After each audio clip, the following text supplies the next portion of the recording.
Hello everyone, thank you for being here. Today we will delve into the interconnected yet distinct economic challenges of poverty and inequality. Understanding the difference between these two concepts is fundamental to analyzing the economic health of any nation and formulating effective policy.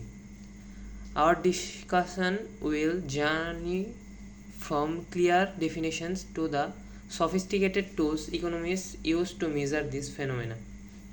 Let us begin by defining our terms with precision. First, poverty.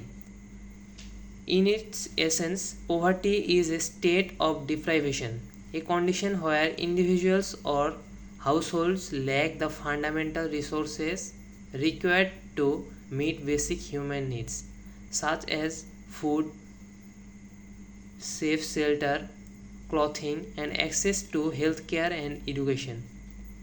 Economists typically analyze poverty through two lenses: absolute poverty, which concerns the inability to meet a minimum threshold of living standards, and relative poverty, which defines deprivation in relation to the overall standard of living in a given society.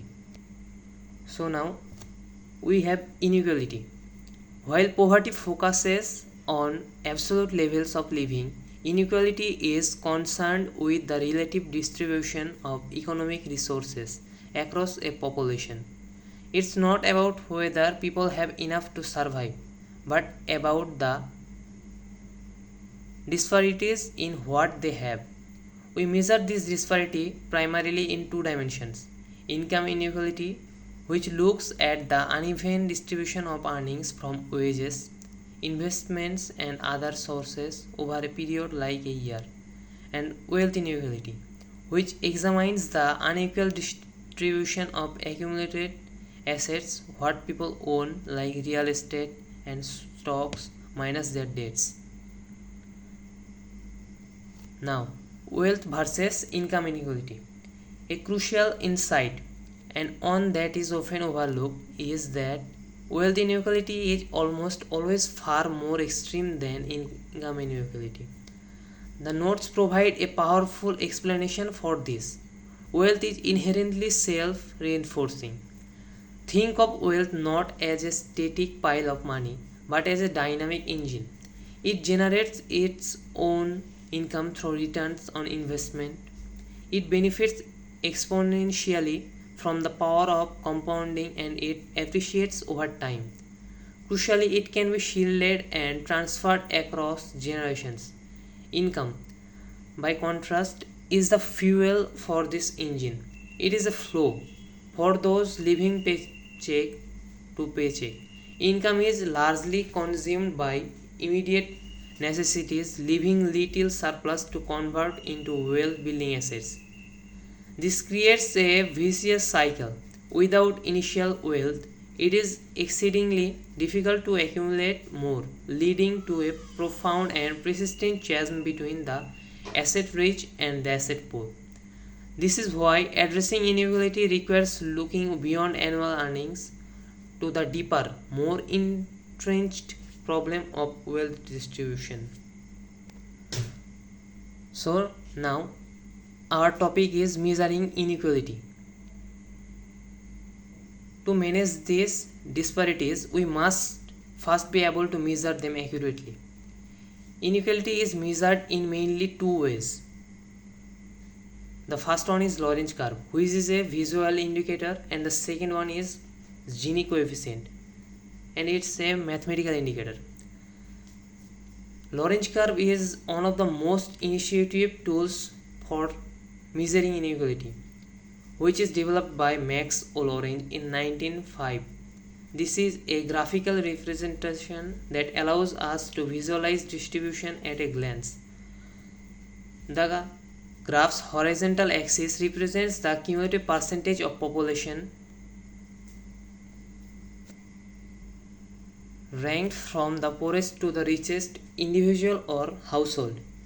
The vertical axis shows the cumulative percentage of total income or wealth held by that portion of the population.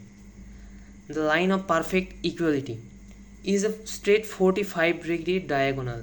On this line, every point means that a given percentage of the population holds that exact same percentage of income.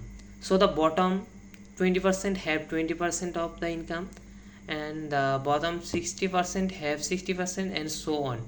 It represents a perfectly equal society. The actual orange curve is plotted based on real world data. In any society with any inequality, this curve will bow away from the line of perfect equality. The fundamental rule of interpretation is straightforward. The greater the curvature, the farther the orange curve bends away from the diagonal, the higher the degree of inequality. It provides a powerful visual snapshot of a nation's economic landscape. Now, the mathematical indicator and is the Gini coefficient. While the Lorentz curve is an excellent visual tool, policymakers and researchers often need a single, concise numerical value to compare inequality across different countries or track changes over time. This is the role of the Gini coefficient. The Gini coefficient is a statistical measure derived directly from the Lorentz curve. It is calculated as the ratio of the area between the Lorentz curve and the line of equality to the total area under the line of equality. This calculation yields a value between 0 and 1, sometimes expressed as a percentage from 0% to 100%. A value of 0 indicates perfect inequality, where the Lorentz curve matches the diagonal line. A high value of 1 or 100% indicates perfect inequality. A theoretical situation where one person possesses all the income and everyone else has none. Therefore, a higher Gini coefficient signals a greater level of disparity. This coefficient is incredibly versatile. It can be used to measure inequality in income, wealth, or even consumption, and its value can be analyzed in the context of pre-tax and post-tax and benefit systems to judge the redistributive effect of government policy. So, now the conclusion.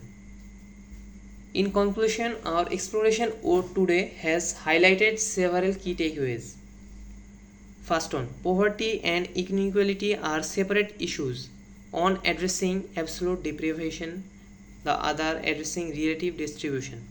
Second one is wealth inequality represents a deeper, more structural challenge than income inequality due to its self-perpetuating nature. And the third one is we have robust tools to measure these concepts: the Lorentz curve for visual analysis and the Gini coefficient for numerical comparison. Understanding these fundamentals is not just an academic exercise, it is the first and most critical step in diagnosing social challenges, evaluating the impact of economic policies, and ultimately working towards building a more just and equitable economy. Thank you for your attention. I would now be pleased to answer any questions you may have.